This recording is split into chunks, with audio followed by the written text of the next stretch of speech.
Presentamos La Entrevista, un espacio de análisis y discusión producido por YSUCA.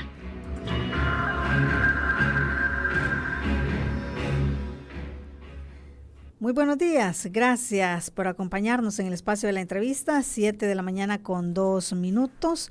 Este día vamos a hablar sobre las afectaciones psicológicas en las víctimas del régimen de excepción. Y ya se encuentra con nosotros en la cabina YSUCA Germán Cerros, él es psicólogo del IDUCA, le damos la bienvenida. Gracias por estar con nosotros, Germán. Gracias, Kenia, por la invitación. Ya varias veces hemos estado acá y esperamos pues siempre tocar el tema de salud mental en estos contextos que son tan difíciles para la población. Claro, así es, por eso hacemos también esta entrevista, sabiendo que es un tema importante. Nos acompaña también Regina Cabrera, y es también psicóloga del IDUCA. Bienvenida. Sí, muchas gracias, Kenia, por el espacio. Estamos aquí. Bueno, sabemos que el régimen de excepción ha afectado a muchísimas familias, ¿verdad? Detenciones arbitrarias de muchísimas personas, y esto pues ha afectado el círculo familiar. Pero ¿quiénes podríamos decir, Germán, que son de esos círculos familiares los más afectados por todo esto que está sucediendo en el país? Sí, bueno, hoy por hoy creo que las personas que han estado dando seguimiento justamente al tema del régimen de excepción, hemos podido notar que hay diferentes grupos familiares afectados por esa situación. Hoy por hoy vemos algunas organizaciones que estamos trabajando directamente con esa población, y lo más común que hemos notado son grupos de familia en los llamados, por así decirlo, territorios que en algún momento se denominaban y que posiblemente lo siguen siendo también como territorios de alto riesgo, en donde existía mayor afluencia de grupos de pandillas. En fin, el territorio nacional es bastante pequeño, creo que al menos todo el país estaba en esa situación, algunos más que otros, pero es más que todo eso, población de estos territorios en donde pues el tema de la violencia, la precariedad y algunos contextos de vulnerabilidad eran más que evidentes.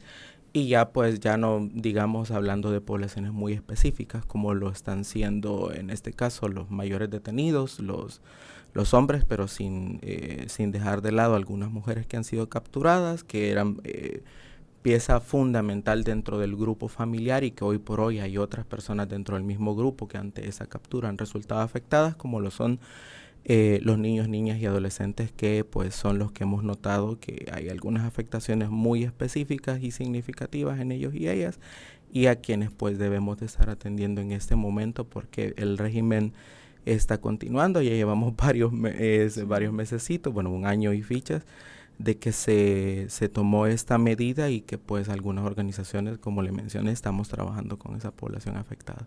Sí, Regina, Germán habla de el grupo poblacional, ¿verdad? Ya mencionaba él, y en el círculo familiar, los niños, las niñas. Nosotros hemos escuchado de parte también de algunos maestros, ¿verdad? Que están comenzando a detectar algunas actitudes en los niños y las niñas, ¿verdad? Que son parte de ese grupo familiar, que a lo mejor su mamá o su papá pues está en esta situación, ¿verdad? Y están pues recluidos en un centro penal. ¿Cómo afecta esta situación a los niños y las niñas específicamente? Sí, en primer lugar creo que es importante dejar claro que cada persona afronta de diferente forma las realidades o las adversidades que se presentan, y también es importante aclarar que las edades influyen bastante, dependiendo de la etapa de desarrollo en que una persona se encuentre. Entonces, en este caso, para los jóvenes, el hecho que exista una ausencia de un padre, y que sea de una manera bastante brusca, o al menos que sea bastante adversa, puede generar algunas reacciones como distanciamiento, evitar pensar en eso, no contarlo a las personas, incluso reprimir sus emociones porque no sabe cómo procesarlas en algún momento. Incluso pueden haber problemas de disciplina dentro de la escuela, puede ser alguna de las cosas que puede estar pasando. Y distanciamientos entre familiares incluso, dentro de la escuela también entre amigos, Entonces son un montón de tipos de afectaciones que puede estar ocurriendo en cada uno de los muchachos y muchachas y chicos y chicas, ¿verdad? Entonces es importante, como le decía al inicio, saber que cada persona lo afronta de diferente manera y que pues así como podría ser que alguien se distancie, otra persona podría incluso ser un poquito violenta, otra persona sea que ya no quiere hablar de eso. Entonces cada quien es diferente, pues, así que no podría decirle cada una o las más comunes porque cada caso es diferente, cada persona es diferente cómo lo afronta. Sí, y como dice Regina, la edad también tiene mucho que ver. Por ejemplo, hemos conocido casos en los que algunas mujeres que han sido pues arrestadas en este marco del régimen de excepción han dejado bebés, ¿verdad?, recién nacidos, e incluso hay niños que están naciendo, ¿verdad?, al interior de las prisiones. ¿Y cómo afecta esto también, Germán? Porque aquí estamos hablando de recién nacidos. Sí, lo que mencionaba Regina creo que nos da justamente la pausa donde empezar a hilar fino en el tema de cómo analizamos la situación. Si bien es cierto, el acompañamiento en algún momento comienza con una atención muy individual y empezamos a identificar cuáles son las posibles afectaciones o hasta modos de trabajo también con esa persona, ya ahondando mucho más en la situación, ya nos vamos más a la estructura familiar y quizás aquí voy a como solicitar a aquellas personas que nos están escuchando en este momento el hecho de poder o tratar de lograr empatizar un poco con estos sistemas familiares, y creo que más de alguno y una que nos están escuchando en este momento saben qué significa que una persona muy significativa dentro de la familia haga falta o es separada abruptamente del sistema familiar. El sistema familiar funciona de una forma tan orgánica que cada vez que las personas nos levantamos sabemos cuál es la responsabilidad de cada quien aporta emocional o económicamente dentro de la familia, quién está encargado del soporte emocional y abordar una situación de emergencia dentro de la misma familia como tal, quién es el ambiente protector, quién es la que está encargada del tema de los cuidados. Cada quien tiene una función muy específica. Y por eso toco un poco la empatía de las personas que nos están escuchando, porque justamente a estas familias a quienes se les ha separado de un integrante significativo de la familia, hoy están tratando de recomponerse de una u otra forma, tratar de funcionar de la mejor forma posible ante un hecho en el que no se esperaban que un familiar se les fuese separado abruptamente, y que hoy por hoy pues hoy hay organizaciones como el Servicio Social Pasionista, entre otras, que hablan sobre las afectaciones de las mujeres en el contexto del régimen, y que muchas, si bien es cierto, ya estaban cargadas sobre el tema de los cuidados, ahora están casi hasta el triple de trabajo, no solo con el tema de los cuidados, sino también con el tema económico, entre otros, aunque ya las mujeres ya se encargaban de temas económicos en la sociedad, pero hoy es como que te quitan una persona más que aportaba o que ayudaba económica, emocionalmente y también desde otros temas dentro de la familia, pero que hoy por hoy se les apartó, y que la familia está tratando de sanarse, de recomponerse de una u otra forma a pesar de estar en la adversidad. Hay algunos que lo han manejado y lo han procesado de una forma, como lo mencionaba Regina. Hay otros que no la han pasado muy bien. Y en el tema de afectaciones quizás es una cuestión un poco más simbólica y les ha sido más difícil recomponerse, y otros pues ante la adversidad siguen haciéndolo, pero a un costo bastante alto con tal de reponerse y sanarse como grupo familiar. Sí, como menciona Germán, ¿verdad? Podemos hablar del tema de las mujeres, del tema de los niños, el tema de los jóvenes también, ¿verdad? Jóvenes que están, algunos en la escuela, otros en la universidad, pero que esto les está afectando pues bastante, ¿verdad? Ahora también hay jóvenes, y nosotros hemos hablado con algunos de ellos que estuvieron 1 o 2 días, aunque sea poco tiempo, ¿verdad? Si no en un centro penal, pero sí en unas Bartolinas, donde a manos de policías o militares, pues fueron coaccionados, ¿verdad? Tuvimos el caso de unos jóvenes, yo tuve la oportunidad de hablar con ellos, que sí los metieron, dicen ellos, en un cuarto oscuro, ¿verdad? Les golpeaban, les amenazaban, les obligaban a que dijeran que pertenecían a un grupo y ellos no pertenecían. Yo les decía, ¿y qué les vamos a decir si no es cierto, verdad? Entonces, luego que salen de esa situación, porque los dejaron libre, al menos ellos muy pronto, ellos me decían, pero es que ahora tengo miedo de salir de la casa. O sea, siento que al salir me va a volver a pasar lo mismo. Ya no querían ir a trabajar. Otros, bueno, ellos trabajaban repartiendo tortillas, ¿verdad? En su bicicleta, era un negocio familiar, ya no querían hacerlo. Es decir, es una serie de afectaciones que va más allá, ¿verdad?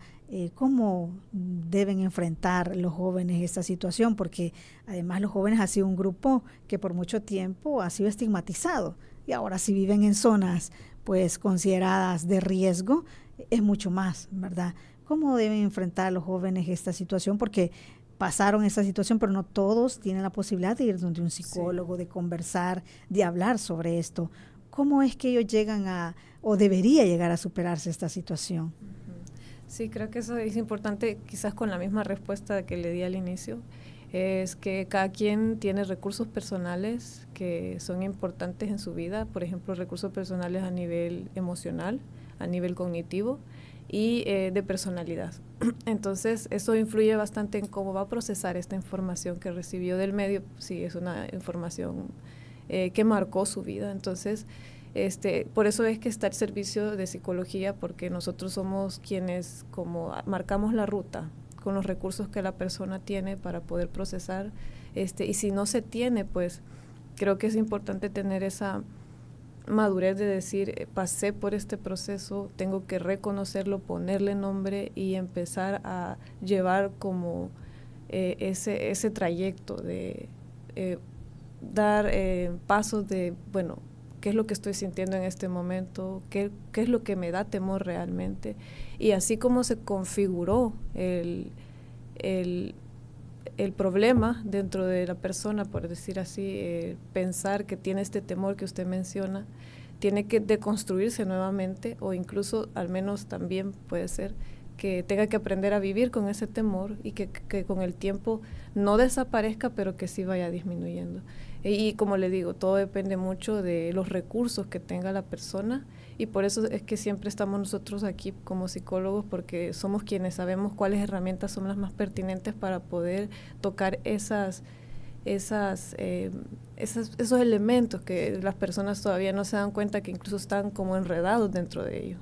Sí, bueno, y estas son algunas, ¿verdad?, de las afectaciones que, bueno, al menos yo he podido detectar con quienes he conversado, pero ustedes, Germán, que han estado, bueno, y que están, ¿verdad?, en esta tarea de poder ayudar a estas personas, ¿qué es lo que han detectado? ¿Qué son aquellas situaciones que les están afectando a estas personas que han vivido esta experiencia? Sí, quizás voy a hablar de algunas que son como más evidentes, son las que más se han notado en algunos grupos familiares con los que hemos trabajado. Tal vez sí acotar el hecho de, sí es una población bastante significativa, aunque reducida, con la que hemos trabajado. No el amplio espectro de que podría tener, por ejemplo, el Ministerio de Salud, brindando un acompañamiento especializado y que podría tener la capacidad de sacar un consenso de cuál ha sido el costo de la implementación de la medida, sino que más bien lo que nosotros hemos logrado identificar. Hay algunas afectaciones que varían dependiendo de la población en la que se esté expresando, por así decirlo. Los niños lo están expresando de una forma. El tema de no solamente la falta del familiar, sino haciendo más que todo hincapié en la parte de defensa de derechos humanos, el hecho de cómo se llegó a realizar el procedimiento de captura para con el familiar, y que la afectación no solo comienza desde el hecho de lo que los maestros o los grupos familiares están viendo en los niños, sino más bien cómo el niño está procesando justamente quizás la exposición que tuvo en un momento en una captura, que no es un procedimiento amoroso, por así decirlo, siendo muy eufémico en decir esto, pero que, quieras o no, todo el procedimiento tuvo ciertas consecuencias para con los niños, y que hoy por hoy pues Hay niños que están teniendo problemas conductuales, otros que les está siendo difícil conciliar el sueño, otros están teniendo pesadillas, en fin, están interpretando la situación a su manera con los pocos recursos que tienen por el tema de la edad, porque a esas alturas les está tocando procesar una situación traumática que ya para un adulto le es difícil procesar, ya no digamos para un niño, y con sus pocas herramientas, valiosas por cierto, están tratando de afrontar la situación, ya no digamos para los adultos. Pero una de las afectaciones que a mí me preocupa, y es la parte que es como una sensación, pero también una percepción de la realidad, que es el sentimiento de desesperanza. Y es el hecho de, es como una configuración cognitiva que requiere de muchos criterios específicos que ocurrieron para poder configurarse. Sentir desesperanza significa que hay mucho temor, hay una sensación de que esto no va a acabar bien, una percepción de que esto jamás se va a modificar y que la situación actual de las personas capturadas va a ser igual, y ya las familias los están sintiendo porque ya algunos ya cumplieron 6 meses, otros ya cumplieron 1 año de captura. Y ese sentimiento se empieza a configurar primero porque no hay garantías de defensa para con los grupos familiares, y tampoco la mínima percepción de oportunidad de decir mi familiar va a salir libre pronto, sino que va a depender también de cómo el sistema actúa dentro de las garantías de derecho, pero que ya está configurando en algunos grupos familiares el hecho de esto no va a cambiar. Por mucho que esa persona quizás salga, posiblemente va a seguir el tema del acoso, va a seguir la situación en la que nos encontramos, y ya hubieron algunos casos que fueron liberados, como usted dijo, y que aún hoy por hoy tienen mucho temor de salir, pero es una sensación que hoy por hoy otras personas en otras latitudes lo han sentido con otros gobiernos que tienen ciertos procedimientos de actuación en tema de seguridad, y que hoy por hoy nuestra población está comenzando a sentir, porque ya tenemos bastante tiempo de esta medida implementada por el gobierno también. Sí, también otro grupo y con el que también hemos tenido la oportunidad de conversar son los adultos mayores. Hay personas que nos decían, bueno, de las zonas rurales más que todo, que el hijo que ahora está detenido era quien le ayudaba, ¿verdad?, con los insumos agrícolas, por ejemplo, quien le ayudaba en sus cultivos. Debido a que el hijo ya no está, pues las personas dicen, bueno, ¿y ahora qué voy a hacer? Ya no voy a cultivar, ya no voy a hacer esto, o les es más difícil, ¿verdad? O en el caso también de que sus hijas son las capturadas, eran sus proveedores, ¿verdad? Entonces estas personas adultas mayores se han quedado pues prácticamente solos, tienen que ver cómo hacen para continuar su vida, ¿verdad? Y el aspecto económico, Regina, es un aspecto también que está golpeándole bastantes personas mujeres, como ya decía Germán, ¿verdad? Que sí ya eran algunas cabezas de hogar, que en el tema económico aportaban mucho, pero ahora el trabajo es doble, ¿verdad? Porque además tienen que atender a quienes han quedado con ellos, ¿verdad? A veces los sobrinos, primos, niños, ¿verdad? Pero también tienen que tener dinero para llevar los paquetes también, ¿verdad?, a los penales, que era algo que no estaba en su presupuesto familiar y que ahora tienen también que hacerlo. Ese aspecto económico también, ¿de qué manera está afectando a las familias, a las mujeres, a los adultos mayores, como el caso que le menciono, ¿verdad?, que no era algo que ellos tenían, no era parte, pues, digamos, de su presupuesto, y que ahora ellos tienen que esforzarse aún más? Sí, en ese caso, Kenia, usted está tocando el tema del proyecto de vida. Sí. El proyecto de vida se ha visto afectado por diferentes estructuras familiares con características distintas. No solo adultos mayores solos, sino, como usted ya dijo, ya imagínese una familia que ya estaba desestructurada desde antes, que faltaba el padre o la madre.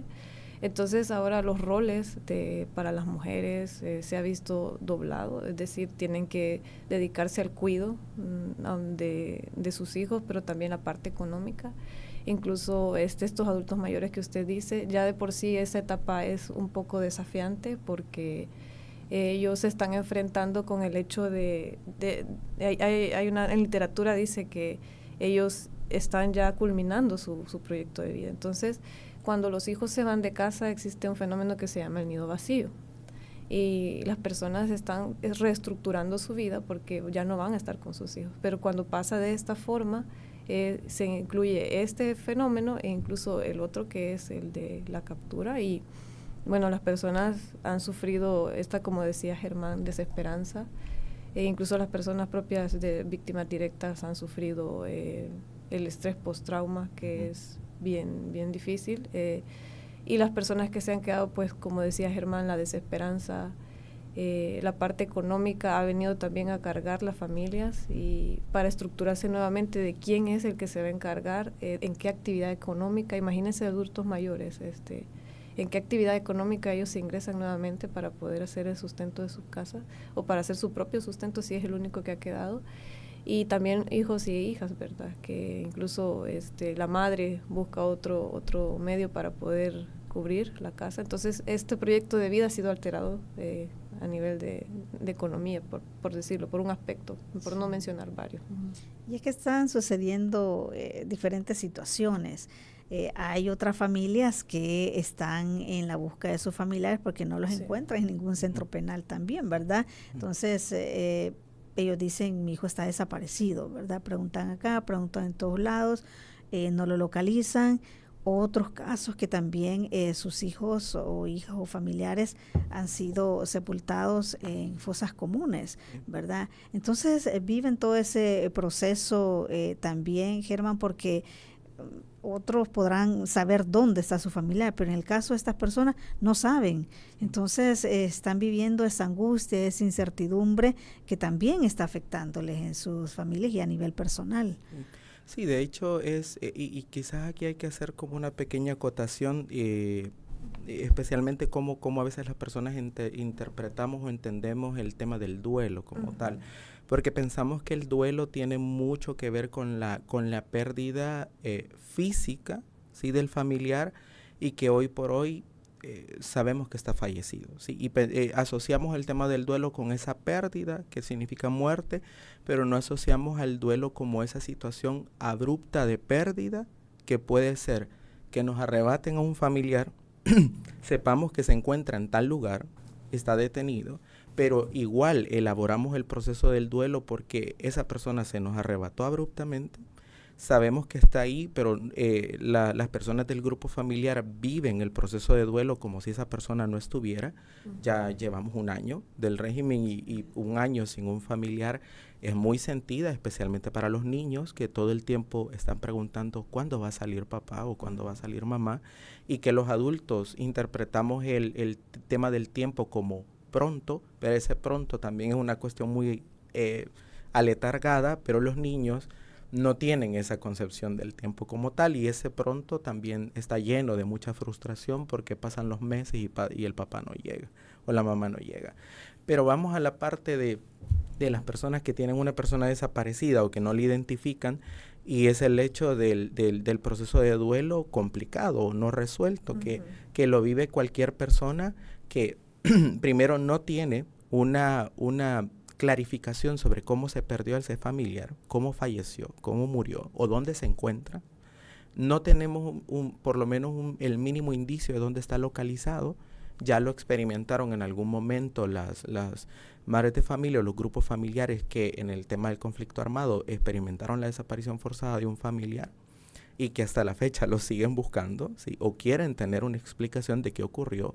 Y ahora, pues con el tema del régimen, todavía hay madres de familia, hay grupos familiares y hasta hijos que se están preguntando qué ha ocurrido con mi papá, dónde está mi mamá, qué es lo que ha pasado, y están experimentando las mismas sensaciones del duelo complicado, no resuelto, un duelo que puede llegar a ser uno de los más nocivos, porque no es lo mismo elaborar el proceso de duelo, por ejemplo, ante una pérdida natural, un momento en el que uno ya sabía que la persona se iba a separar de nosotros, en el que ya estaba vaticinado el hecho de que esto iba a ocurrir, pero ya no digamos en un momento en el que la familia se le arrebató abruptamente al integrante y no se esperaba pues que se le quitara un pilar fundamental de la familia. Los niños lo están experimentando lastimosamente y es uno de los duelos que deja mayores consecuencias, ¿sí? Es más a largo plazo también. Ya se están viendo algunas expresiones a corto plazo, pero a largo plazo ya se están viendo resultados del mismo. Es difícil porque también viene el tema de que tal vez no mucho me gusta a mí hablar sobre esto porque en realidad es lo que toca hacer porque no hay otro mecanismo de defensa más que el natural que una persona puede llegar a ocupar, el que es el tema de la resignación. Es duro saber que un niño, una niña, un adolescente, una madre de familia se ve forzada, porque no voy a decir que deciden, porque las personas no deciden resignarse, se resignan cuando tienen contextos complicados, violentatorios de derechos o que viven en lugares de alta precariedad y de extrema violencia en donde se ven forzados a resignarse y a reponerse de alguna forma porque tampoco existe un contexto favorable de salud mental para que puedan reponerse como tal. Y es duro a veces que escuchar a un niño o una niña decir que hay que reponerse, hay que salir adelante después de un año y cualquiera podría decir, bueno, ya se está sanando esta situación. No es tan así. O sea, escuchar a un niño o a un grupo familiar decir que se están resignando es bastante duro y difícil, porque quiere decir que ya se vieron forzados a una alternativa de cómo contener ese dolor y que no es la mejor, ¿sí? O que no es la más saludable a futuro. Sí, bueno, y vemos que todas estas afectaciones en la salud mental, aunque hay instituciones como el IDUCA, ¿verdad? Y otras que están atendiendo este tema, son muchas las personas, ¿verdad?, que están siendo afectadas por este tema y que al menos desde el Estado no vemos que se le esté poniendo atención. Y entonces pensamos, y mucha gente también se pregunta, y a mediano y a largo plazo, ¿cuáles podrán ser los efectos en la sociedad también de todo esto, verdad? Y todas estas afectaciones que están surgiendo, porque pues ahorita vemos esta situación, pero ¿qué va a pasar mañana? ¿Qué va a pasar dentro de unos años? Estos niños que han vivido esta situación, algunos podrán enfrentarlo de una manera, otros no, como usted decía, Regina, ¿verdad? Depende de la edad, depende también de cada persona, ¿verdad? Cómo se enfrenta a esa situación. Y surge esa pregunta, ¿verdad? ¿Qué va a pasar, verdad? A mediano o largo plazo en esta sociedad a partir de todo esto que estamos viviendo. Vamos a dejar planteada la pregunta porque nos vamos a ir a una pausa, pero cuando regresemos vamos a continuar hablando de esto. También, ¿qué pasa con las personas que directamente viven esa experiencia, que han sido torturadas también, ¿verdad? Que han vivido esta situación, que a raíz de haber estado 6 meses, 1 año, han perdido sus empleos, prácticamente sus hogares están pues totalmente quebrados, ¿verdad? Hay mucho de qué hablar sobre este tema, pero vamos a abordarlo cuando regresemos. Usted que nos está sintonizando, recuerde, tiene la oportunidad de participar a través de sus comentarios, a través de sus preguntas. Siempre nuestros números directos están habilitados. También nuestro número de WhatsApp. Y como estamos transmitiendo también esta entrevista en vivo a través de Facebook, por ahí nos puede desde ya comenzar a dejar sus preguntas o sus comentarios a través de mensajes. Ya volvemos.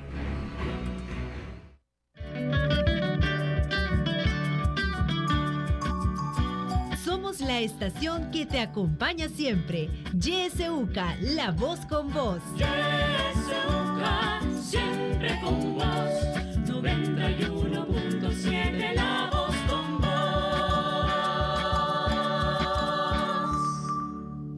Yo diría que el pueblo haga oír su voz.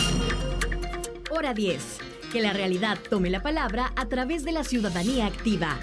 Que reflexionen sobre la situación del país, que exijan ser bien informados.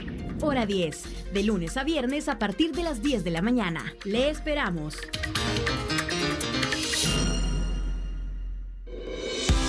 En la internet puedes buscarnos en nuestra página web www.ysuca.org.sb, en Twitter como @ysuca917 y en Facebook como Radio YSUCA 91.7 FM. YSUCA, contigo en la nueva era digital.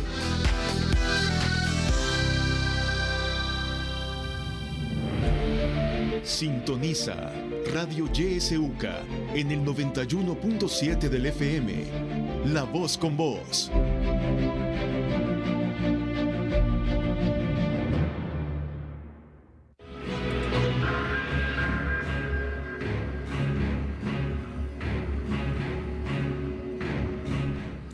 7:31. Gracias por continuar con nosotros. Está acá en la cabina YSUCA Germán Cerros y Regina Cabrera. Ellas son psicólogos del EDUCA. Estamos hablando sobre los diferentes efectos que está causando en las personas, lo que está sucediendo en el régimen de excepción, tanto en personas que han tenido la experiencia de, pues lamentablemente, estar en prisión, así como también sus allegados, sus familiares. Bueno, tenemos ya algunas intervenciones. Vamos a dar lectura a alguna de ellas. Dice, gracias por temas como estos que nos ayudan. Tengo un hermano en prisión, aunque no por este régimen, y nos ha afectado tanto que hasta mi padre se agravó de salud y hace poco falleció.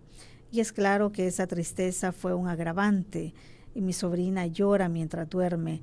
Este régimen solo hace redadas, pero a su gente no la tocan. Ejemplo, un líder de Nueva Ciudad de San Vicente acaba de salir libre y es acusado por drogas y quién sabe cuántos corruptos más tienen en su gabinete. Es indignante.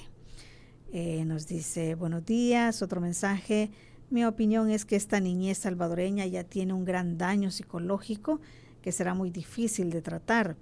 Hay un gran daño y lo sigue habiendo a culpa de los que tienen el cerebro de camarón. Dice, los niños crecerán con odio a este país, pero lo tomo a poco, como que los niños lo toman, pues como que los niños nunca crecerán, dice.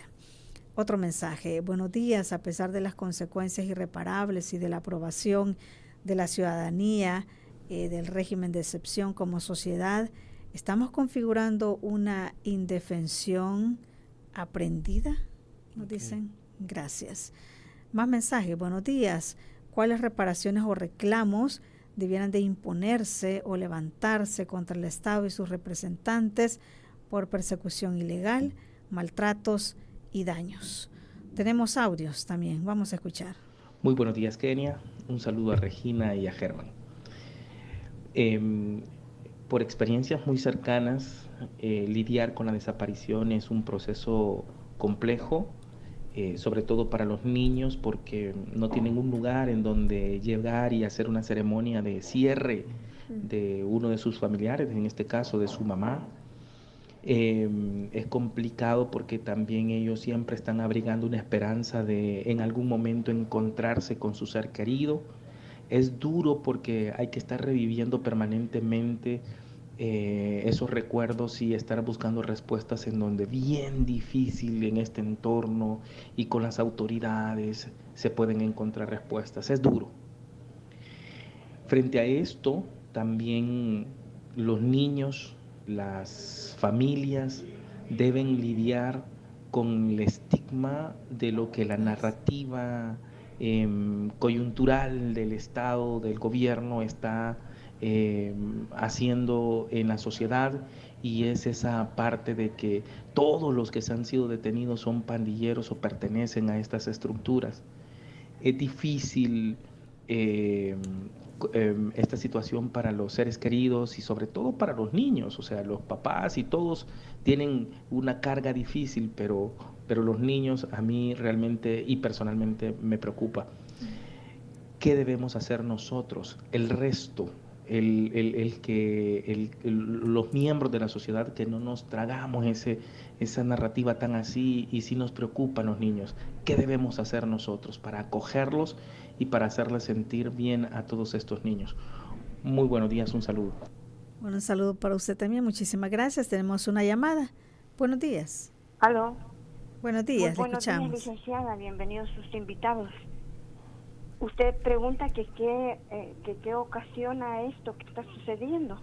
Ahí tenemos 60,000 o 70,000 en las cárceles. Ahí tenemos hasta fallecidos de gente justa. Por lo tanto, esos son los resultados de la injusticia de estos gobiernos que sirven solo para usurpar, que sirven para amolar al pobre y sirven para quitarle el pan de cada día. Y lo mismo, pues, así pasa con estos niños que la primera dama le ha puesto a un programa Nacer con Cariño. Ella nunca la sacamos porque merece respeto, pero ella es evangélica. Ella debería de postear a su esposo de lo que está haciendo, que es una maldad. Porque sinceramente nacer con cariño, señora, quiere decir que unos van a tomar incaparina, los tiernitos, los más desnutridos incaparina, y los otros poseídos por el dinero van a tomar leche a cada momento. Eso no es justicia. Tampoco naciendo unos con libertad, con toda la dignidad de vida, y otros bajo un régimen, esposada a su madre y vigilada por 2 guaruras. Eso no es nacer con cariño. Nacer con cariño y crecer con cariño no es asustar y quitarle, retirarle una escuelita a un hospital que se llama Hospital Bloom, que siempre ha estado abandonado y falleciendo niños a cada momento de leucemia y otras enfermedades crónicas que siendo pequeños bien se pueden curar, que nadie les hace caso. Entonces quitarle una escuelita. Ellos se han sentido tristes hoy que les llegó la noticia de que les iban a quitar la escuelita. Es ley de excepción, ahí está la palabra, que un policía muera y que manden en el momento 5,000 policías a capturar, es eso ley de excepción, y eso es tener un país honorable y sin delincuencia. Muchísimas gracias. Tenemos otra llamada en espera. Buenos días. Buenos días, Kenia y sus invitados. Felicitarlos, ¿verdad? No felicitarlos, porque es la realidad la que exponen, ¿verdad? No pretendo comparar El Salvador con Alemania, ¿verdad? Pero hoy vemos en documentales lo que vivieron ellos en el holocausto nazi, que le llamaron, ¿verdad? Grandes dramas, ¿verdad? Claro, eso no estamos al nivel de ellos ni económicamente, ¿verdad? Pero solo basta un ejemplo, ¿verdad?, para ver los grandes traumas, y ahí muy ilustrados, pues, ¿verdad?, con la exposición de sus invitados. Solamente, Kenia, buen día. Buen día, muchísimas gracias por participar. ¿Tenemos otra llamada? Audios, sí, vamos a escuchar. Buenos días. Una pregunta, ¿cuáles son las probabilidades de que los hijos de los perseguidos, ya sean criminales o no, se vuelvan hacia la criminalidad por el odio, el sufrimiento y los vejámenes que están teniendo que sufrir en este momento? ¿Cuáles serán las posibilidades de las futuras generaciones? Bueno, muchísimas gracias. Ya le van a dar respuesta. Tenemos otra llamada. Buenos días. Aló, buenos días. Buenos días. Sí, lo que yo no veo es ese montón de jóvenes que escribían viva Bukele, que escribían que se fueran los mismos de siempre y que regresara el gobierno de nuevas ideas, y que decían de que en 2024, si no hacía un buen gobierno, lo iban a sacar. Ahí escribían, se burlaban hasta de los ancianitos que salían a sus actividades. Ese montón de jóvenes ahora están escondidos, ahora están saliendo llorando de adentro de las cárceles, cuando ahora es que ellos deben de organizarse y luchar por ellos. Cuando yo hablo con una persona, les digo que en su momento a este gobierno lo sacan, lo tienen que sacar los mismos que lo pusieron. Durante ellos no cambien de pensamiento, la sociedad y estas situaciones que está cometiendo el gobierno no va a cambiar absolutamente nada. Buenos días. Buenos días, muchísimas gracias por participar. Damos paso a otra llamada. Buenos días. Buenos días. Sí, que este gobierno lo malo que ha hecho es que pidió el listado de todos aquellos que ya han pasado un caso en los juzgados de hace 10, 20, 30 años, y el presidente allí comenzó a perseguir a esta gente, a buscar en sus casas, y por eso fue que agarró el montón de gente al principio. Ellos ya terminaron su castigo, pues lo que le impuso el juez en un juzgado, y esas personas hoy las vuelven a agarrar después de tantos años por el mismo caso que tienen en los juzgados allí. Esas son las personas inocentes, y yo no sé por qué no hablan sobre esto, pues. De gente que ya cumplió un castigo en un juzgado ya hace años, no tienen por qué haberla castigado nuevamente. Es un delito. Gracias. Bueno, muchísimas gracias. Damos paso a otro audio. Buenos días.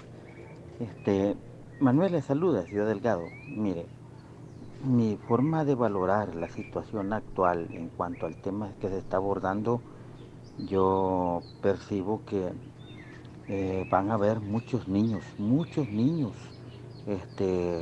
deteriorados emocionalmente y que van a llevar esa carga y esa percepción ¿verdad? De la policía y de esos soldados que marginaron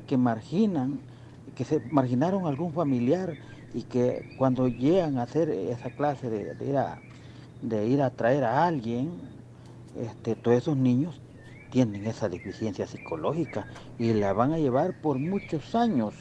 Creería que también es obligación, ¿verdad? No es, más que todo es una obligación del Estado también reestructurar esa forma de pensar que van a llevar todas esas criaturitas, ¿verdad?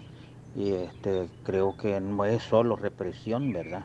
No es solo totalitarismo, sino que también se necesita que esos niños se recupere ese estado emocional.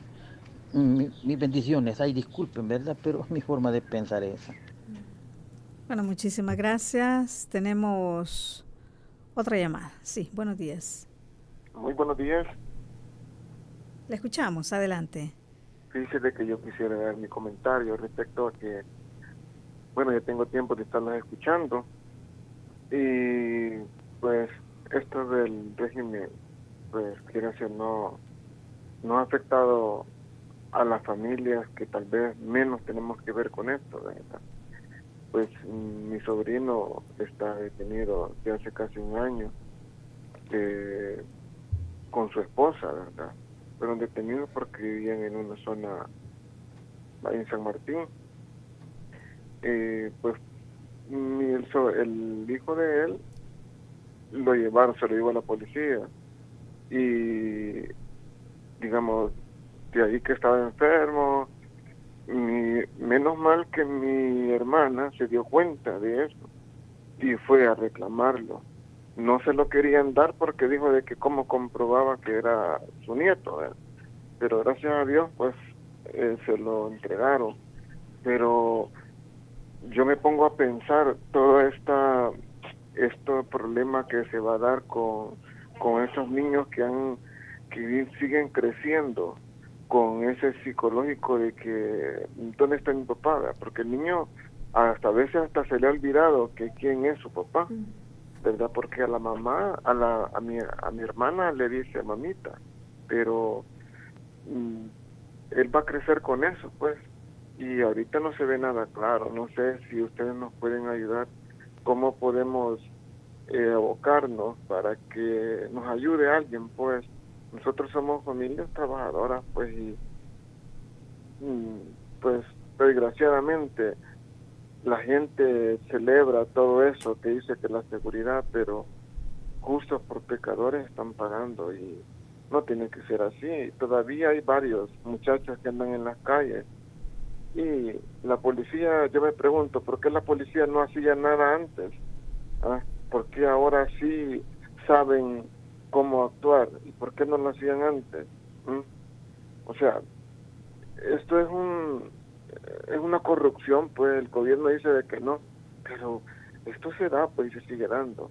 Así que yo les agradezco, pues, por haber tomado mi llamada, pues, y espero que tal vez nos digan dónde abocarnos para que algún abogado, pues, porque ya contactamos a uno, pero solamente dinero nos ha estado sacando, ¿verdad? Así que no sé, porque no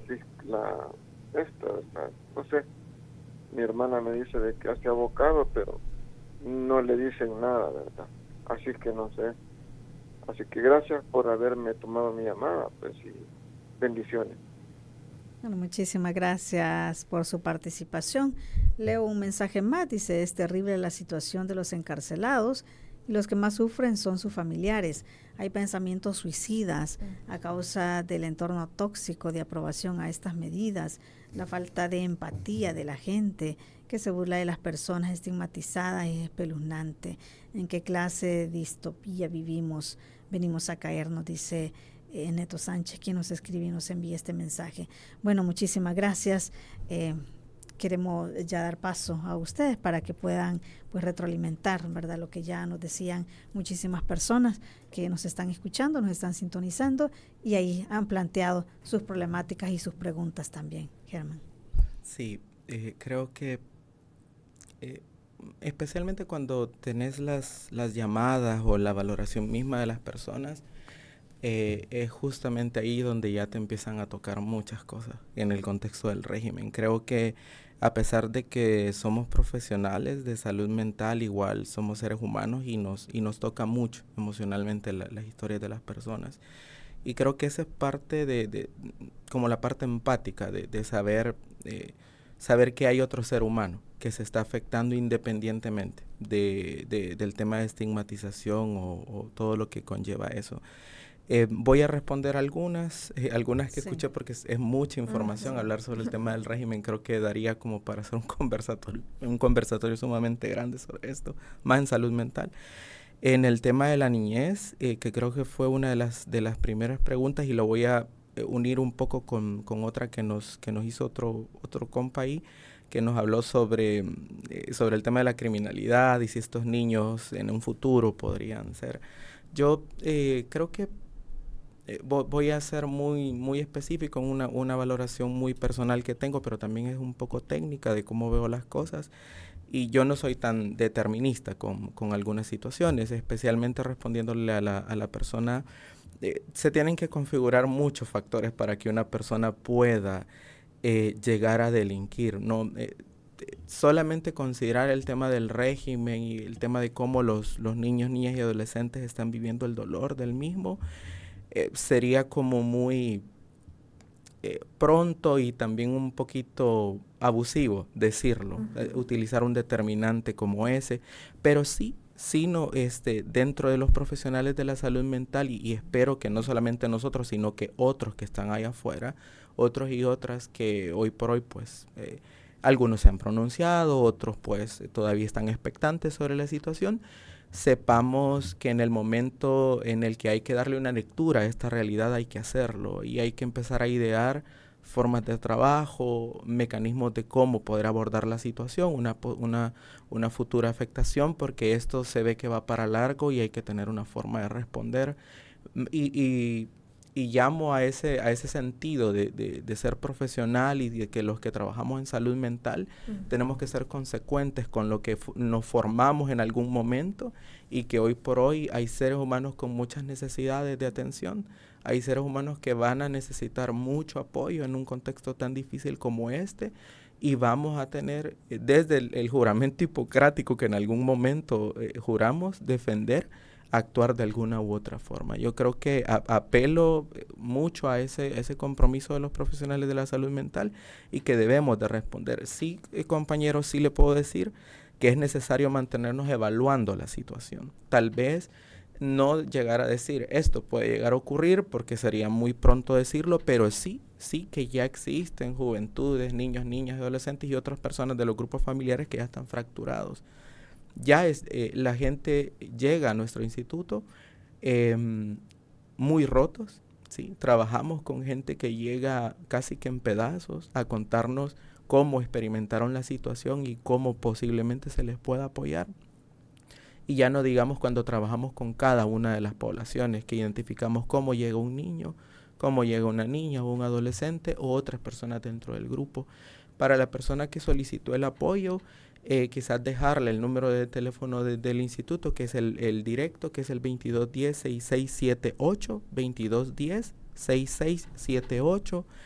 Realice la llamada y vea cómo desde el instituto se le puede brindar cierto acompañamiento, ya sea desde la asesoría legal, para explicarle, porque a veces es muy frustrante no tener el pleno conocimiento de cómo está funcionando actualmente el Estado en este tema del régimen, y es bueno que un profesional legal les dé las directrices necesarias para entender cómo está la situación, pero también desde el acompañamiento psicosocial, que sabemos que hay muchos grupos familiares ahorita que están heridos y van a seguir habiéndolos, pero que también podemos brindarles un apoyo en algún momento en el instituto. Llame al instituto como tal y nosotros vemos si podemos tener la capacidad de poderle apoyar.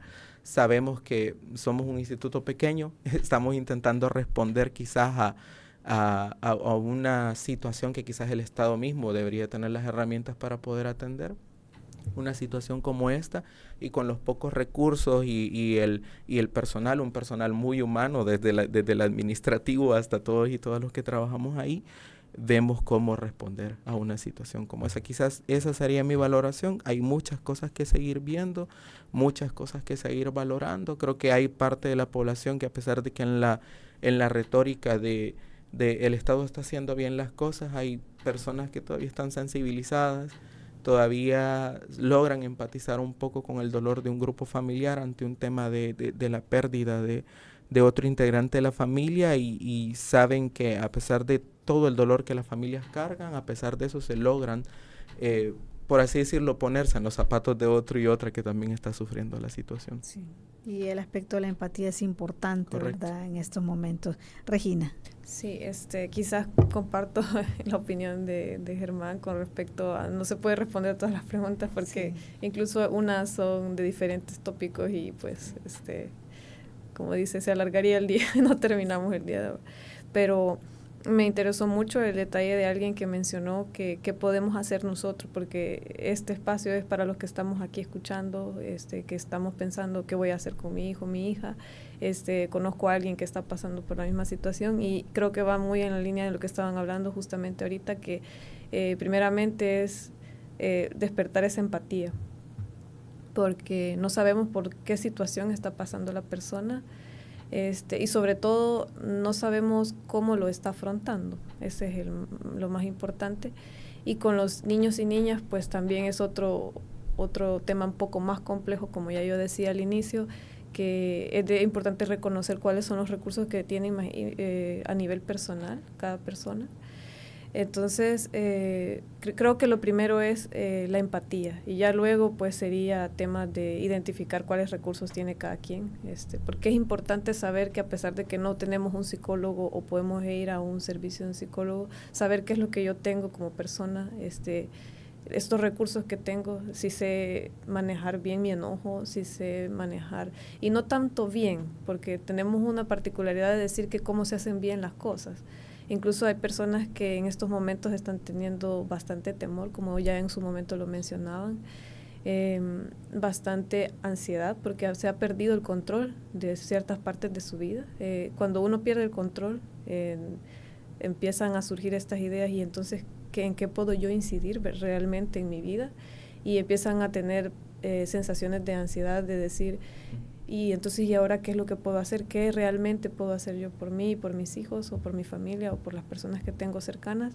Entonces, hay un montón de sensaciones que están por ahí a causa de toda la situación que estamos viviendo. Y pues, creo que es eso, ¿verdad? Ser cálidos, escuchar la historia que se tiene de cada persona, porque es importante conocer cómo lo está vivenciando. No tanto decirle, es que no te deberías de sentir así, es que dormí, porque incluso hasta el sueño se pierde, las ganas de comer, el autocuido se deja a un lado, porque estas remembranzas o recordar aquella situación, o incluso pensar, cuando vemos incluso en una llamada, creo que decían, recordar que el uniforme de policía o de militar me representa un temor. Entonces, procesar toda esa información, que las personas seamos empáticas de que cada quien vivencia esta experiencia de diferente forma, y no porque esta persona tenga temor y la otra ira por respecto a la situación, sea que lo está manejando mal o bien, solo es cómo lo está afrontando. Son los recursos que tiene la persona para estar. Y ser empáticos, y también pues poder hasta cierta medida estar ahí para ver cómo se puede acompañar a la persona. No con los recursos como psicólogo como tal, como ya decía, pero sí es estar pendiente de que pues es una realidad que se está interpretando desde diferentes perspectivas. Sí, y ante la falta de poder llegar a un psicólogo y que tengan pues un tratamiento pues profesional, ¿verdad? Que pues muchos no tendrán esta posibilidad, Germán. Y bueno, a algunas personas se les dice, bueno, es que el tiempo lo cura todo, ya va a pasar, pero es que quien ha vivido la experiencia es otra cosa, ¿verdad? Estamos frente a una situación bien complicada. Algunas personas les pueden decir, bueno, mire, cuéntelo, es bueno, ¿verdad? Dicen decirlo, pero decía Regina también, es que hay mucho temor. La gente entonces se lo tiene que callar, se lo tiene que guardar.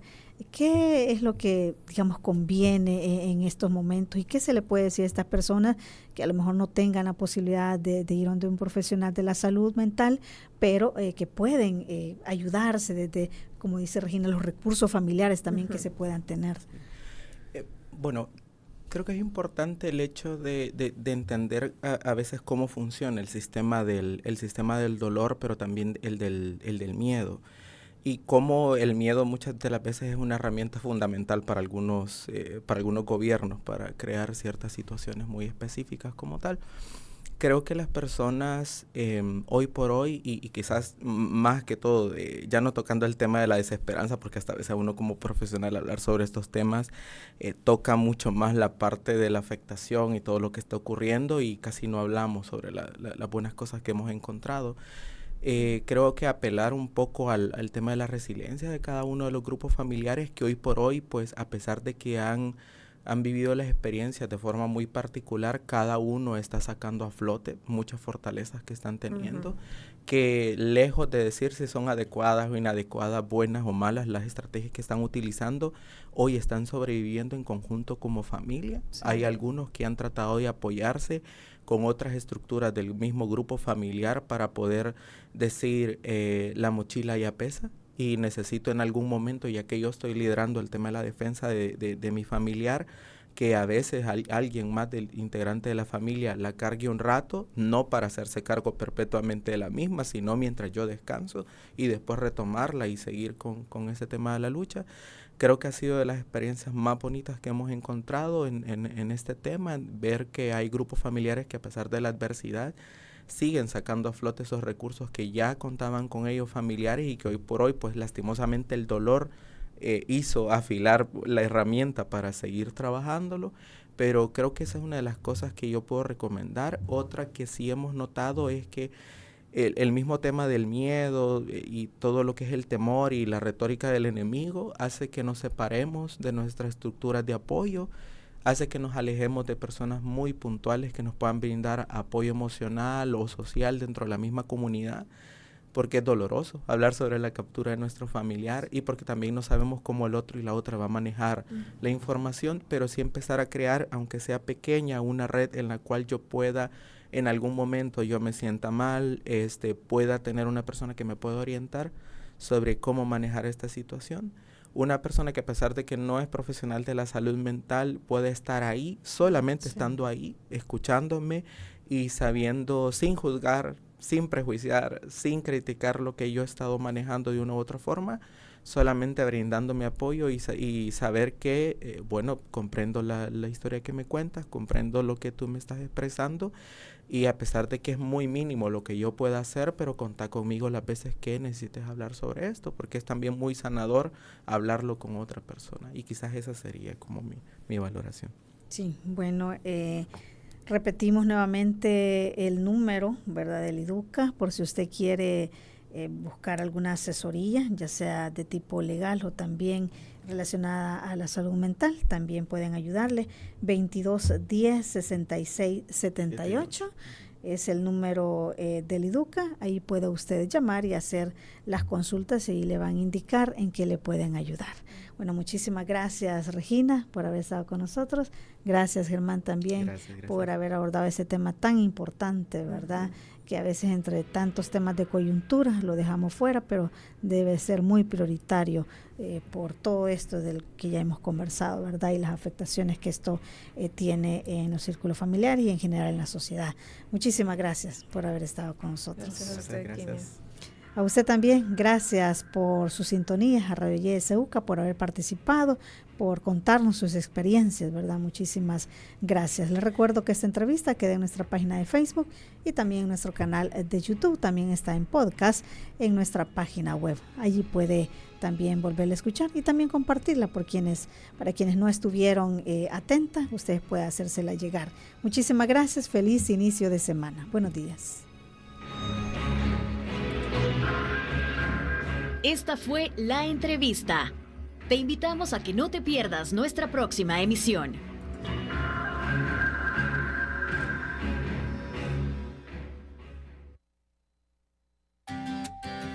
Disfruta tu mañana en compañía de Radio YSUCA.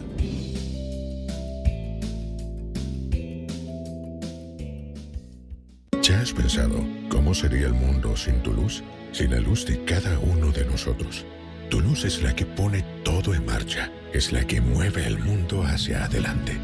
En AES te acompañamos hasta tu hogar y tu trabajo para que tu luz nunca falte, entregándote toda nuestra energía para iluminar tu vida y junto a ti acelerar el futuro de la energía para iluminar el mañana. AES, tu energía es el futuro de todos. En AES trabajamos para que tu luz nunca falte, llevando hasta tu hogar y tu trabajo la energía que iluminará el mañana. AES, tu energía es el futuro de todos. Educa Transforma 2023.